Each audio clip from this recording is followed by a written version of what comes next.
আসসালামু আলাইকুম। সবাই নিশ্চয়ই খুব ভালো আছেন। এই শ্বেত শুভ্র ফুলের শুভেচ্ছা সবাইকে। এটা হচ্ছে আমার ড্রাগন, আলহামদুলিল্লাহ। এটা দ্বিতীয় ড্রাগন ফুটেছে। 9টার সময় এসেছি এটাকে পলিনেশন করিয়ে দেওয়ার জন্য।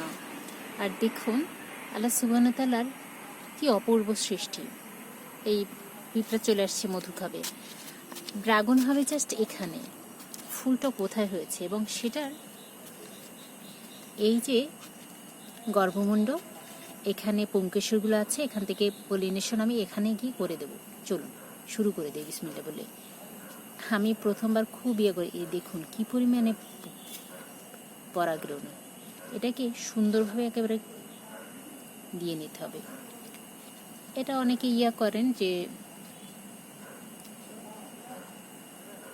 ব্রাশ দিয়ে করে থাকে, বাট আমি হাত দিয়ে করে নিচ্ছি আলহামদুলিল্লাহ।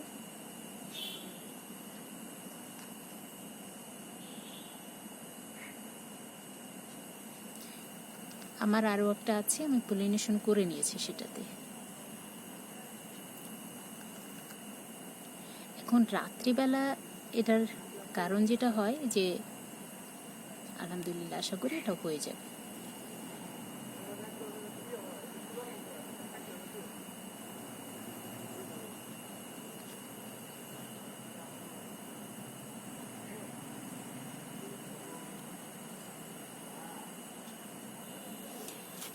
সুবহানাল্লাহ।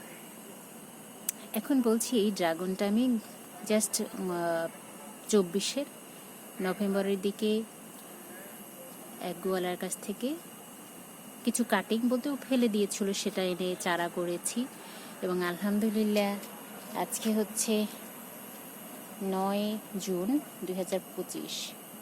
তার মানে 6 মাস 7 মাস 8 মাসের মাথায় জাস্ট কাটিং থেকে চারা হওয়া এবং ফুল চলে এসেছে আলহামদুলিল্লাহ। আল্লাহর কাছে লাখো কোটি শুকরিয়া।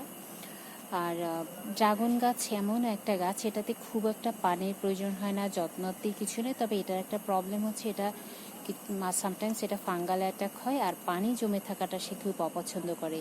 আমার প্রথম বছর ফুল এসেছিল, পরাগায়ন ঠিকমতো করতে পারিনি, বুঝি না অ্যাকচুয়ালি, এবং সেটা নষ্ট হয়ে গেছে। তো এখন আমি মাটির রেডিটা বুঝতে পেরেছি কীরকম হবে এবং সেখান থেকে আলহামদুলিল্লাহ প্রথমটা সেট হয়ে গেছে, সেটা আমি একটু দেখিয়ে নিচ্ছি। আর এটা তো চলছি, চলুন সেটা একটু দেখিয়ে দিই। এই যে আমার এটা সেট হয়ে গেছে। এটা আমি গত 3 দিন আগে পলিনেশন করে দিয়েছিলাম। সুবহানাল্লাহ। এপাশে একটা রেখেছি আর এপাশে একটা রেখেছি।